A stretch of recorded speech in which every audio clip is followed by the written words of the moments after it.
Hola a todos y todas, bienvenidos a nuestro podcast, Educación para el Buen Vivir, Aprender para Transformar. Somos Jordi, Kendra, Anaí, Susan y Alexis, y hoy queremos conversar sobre cómo la educación puede ayudarnos a construir una sociedad más justa, más humana y en armonía con la naturaleza. el día de hoy conoceremos un tema muy relevante, sobre todo porque el buen vivir o sumac causai es un principio que forma parte de la Constitución del Ecuador en su artículo 275, como una meta colectiva para alcanzar una vida digna dentro de una comunidad. Sí, y ese principio no solo habla de bienestar económico, sino también de equilibrio espiritual, social y ambiental. Y ahí es donde entra la educación, como un cambio para lograr este equilibrio. Hoy queremos analizar, reflexionar y promover ideas sobre cómo la educación puede hacer realidad el buen vivir. Podríamos empezar recordando que según los artículos de la Constitución 26 y 27, es un derecho irrenunciable y una prioridad nacional. Pero más allá de formar profesionales, la educación debe formar personas críticas, solidarias y conscientes del entorno. Educar para el buen vivir es enseñar a pensar, a convivir y a cuidar la vida en todas sus formas. Eso me recuerda a lo que plantea Paulo Freire en su libro Pedagogía del Oprimido. Él decía que la educación debe ser un proceso de liberación, no de opresión.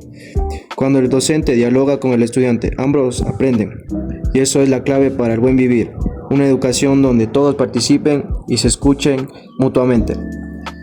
Totalmente.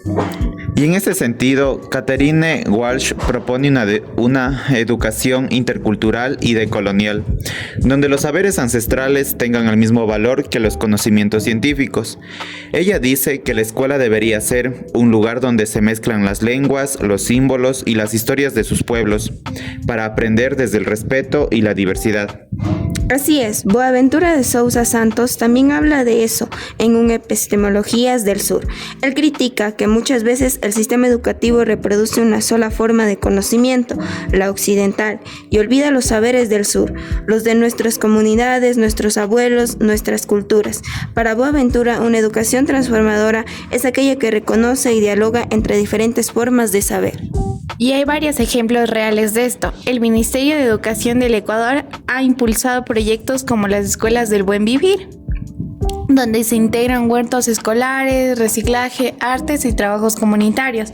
Ahí es donde los niños aprenden matemáticas midiendo los cultivos, ciencias, observando las plantas y valores compartiendo con su comunidad. Eso demuestra que el aprendizaje no solo ocurre dentro de las aulas, sino también en la vida cotidiana. Exacto, y la educación se conecta con la realidad, deja de ser algo impuesto y se convierte en una herramienta para cambiar el entorno. Además, educar para el buen vivir significa enseñar empatía, cooperación y respeto, no solo competitividad o notas. Y reconocer que todos aprendemos de todos los docentes, los estudiantes, las familias y la comunidad. En resumen, educar el buen vivir es formar personas que no buscan solo su propio éxito, sino el bienestar colectivo. Entonces podríamos decir que el buen vivir y la educación están profundamente conectados. Sí, una educación crítica, participativa e intercultural pueden ayudarnos a construir una sociedad más justa y sostenible. Y también todo esto puede fortalecer nuestra identidad y el respeto por la naturaleza, algo que se ha ido perdiendo con el tiempo. Por eso necesitamos repensar lo que enseñamos, cómo lo enseñamos y para qué lo hacemos. Gracias por acompañarnos en este episodio. Los invitamos a reflexionar.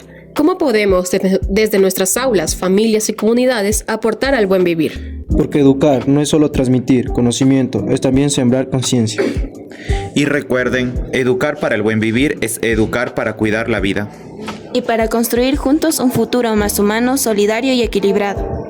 Porque educar para el buen vivir es educar para transformar.